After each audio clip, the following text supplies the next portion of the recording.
What if I told you your fork has a scandalous past, and your toothbrush once caused riots?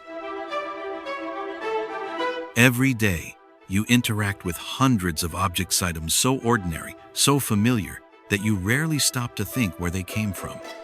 But what if I told you that lurking beneath your spoon, your shoes, even your socks, is a tangled web of history, mystery, rebellion, and sometimes complete absurdity?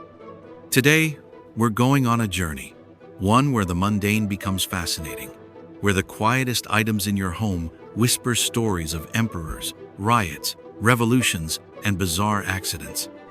Let's start with the humble fork. The fork wasn't always welcome at the dinner table. In fact, when it first appeared in 11th century Byzantium, people were horrified. Church leaders condemned it as blasphemous, likening it to the devil's pitchfork. Why stab your food, they asked, when God gave you fingers? When a Byzantine princess used one at her Venetian wedding, locals were so shocked they blamed her eventual death on divine punishment for her fork-wielding arrogance. It took Europe 700 more years to fully accept the fork at the table. Meanwhile, across the globe, the chopsticks had been reigning supreme for over 3,000 years. Born in ancient China, they were initially cooking tools, not dining utensils. The Chinese philosopher Confucius even endorsed them. Why? Because knives at the table were too violent for a peaceful meal. Interestingly, the design of chopsticks influenced not only eating habits but also the way food was cooked: bite-sized, quick cooking, and socially harmonious. It's an entire philosophy of food, all tucked between two slender sticks. Ever wonder how the toothbrush came to be?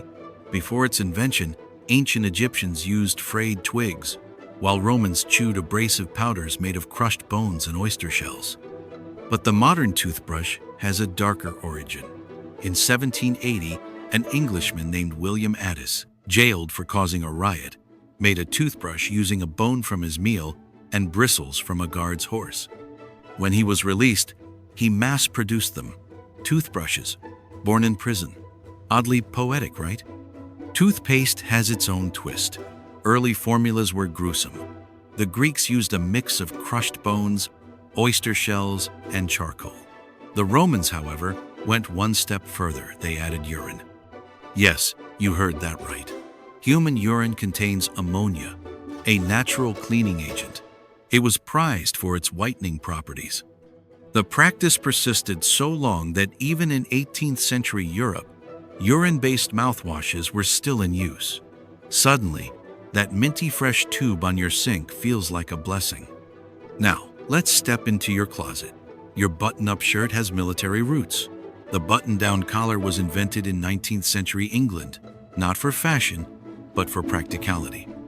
Polo players were tired of collars flapping in the wind, so they buttoned them down.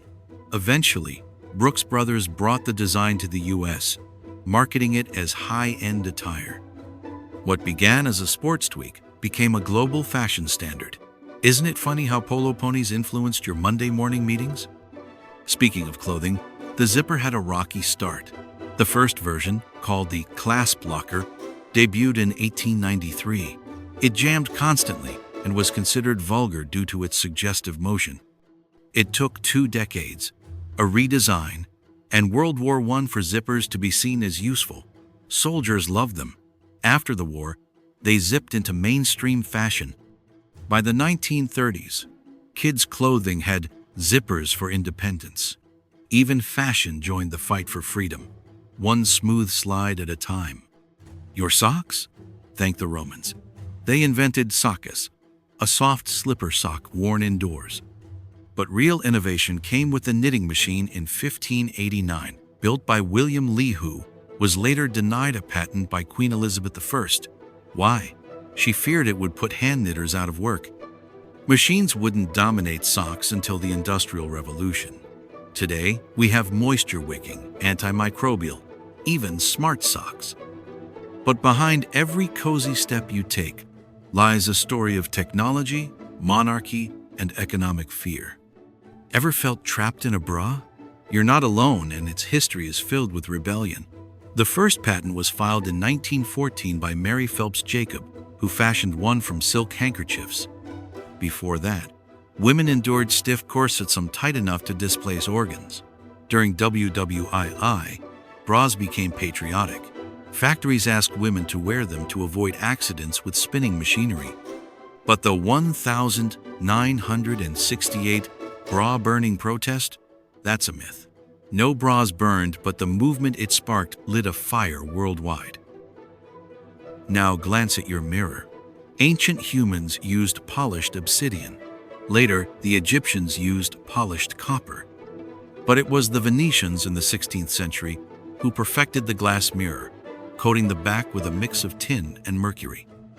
Their method was so prized, mirror makers were sworn to secrecy under threat of death. The mirror became a luxury, a symbol of wealth. Today, it's ordinary. But remember, every time you look at your reflection, you're staring into a once guarded secret. Ever bitten the end of a pencil? That yellow stick carries a strange legacy. The earliest pencils had no erasers. In fact, attaching an eraser was seen as lazy. True writers didn't need to fix mistakes. It wasn't until 1858 that Hyman Lipman patented the combo.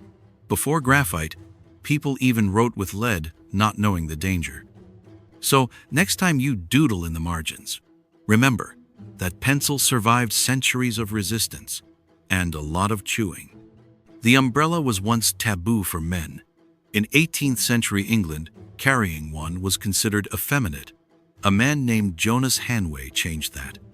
He boldly walked London's rainy streets under an umbrella, mocked, jeered, and even pelted with trash. But he persisted. Decades later, umbrellas became masculine symbols of class and composure. It only took ridicule, courage, and one very soggy revolutionary to shift public opinion. Rain, it turns out, changes minds. You've likely opened a can and used a can opener. But did you know the can was invented 48 years before the opener? Early cans were so thick, people used hammers and bayonets to open them. Soldiers would stab or smash their food open. It wasn't until 1855 that the rotary can opener arrived. So for nearly half a century, food was trapped like edible treasure in a tin tomb. The light bulb wasn't just Edison's idea. Over 20 inventors were working on electric light when he stepped in. Edison simply perfected the filament and made it last longer. One of his bulbs has been glowing since 1901 in a California fire station. That's over 120 years of light. It's so famous, it has its own live stream. Light, once the stuff of gods and fire, now runs on wires and carbon. Quiet brilliance, glowing through history. Before the refrigerator, people relied on ice boxes, literally boxes of melting ice. In the 1800s, giant blocks were cut from lakes and shipped to homes. It was a luxury. The first electric fridge debuted in 1913 but was wildly expensive. Only the rich could afford it. By the 1950s, fridges became common and changed food forever. Leftovers lived longer. Milk didn't sour overnight. Cold became civilization. Your glasses owe their life to monks. Around the 13th century, Italian monks began crafting convex lenses to help with failing eyesight while reading scripture. These early reading stones evolved into glasses, but they weren't worn like today. They were perched on the nose or held in hand. Sidearms didn't appear for 300 more years. For centuries, the world was a blur for many. Then came clarity, crafted in glass and devotion. Ever use a Post-it note? It was a failed invention. Scientist Spencer Silver was trying to create a super strong adhesive but made a weak repositionable one instead.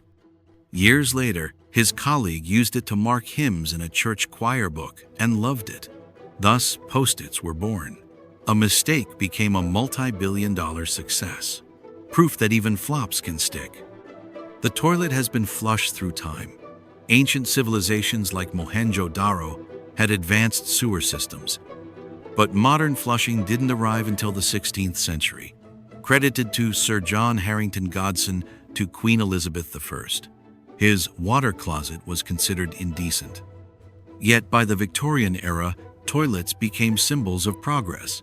Funny how privacy became plumbing's legacy. Soap started as a luxury. Ancient Babylonians made it from animal fat and ash around 2800 BCE.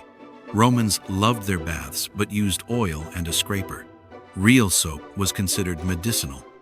During the Black Death, soap makers became revered. By the 1800s, with industrialization and germ theory, soap became everyday hygiene. From luxury to lifesaver, lather has evolved. Deodorant began with fear. In the late 1800s, body odor became a marketing target. A company promoted the idea that sweat was socially unacceptable, especially for women. The first deodorant, Mum, arrived in 1888. It used zinc to stop bacteria. Antiperspirants followed. A natural bodily function became a billion-dollar battle of scent versus shame. And now, your armpits are a chemical battleground. The alarm clock used to be a person, known as knocker-uppers.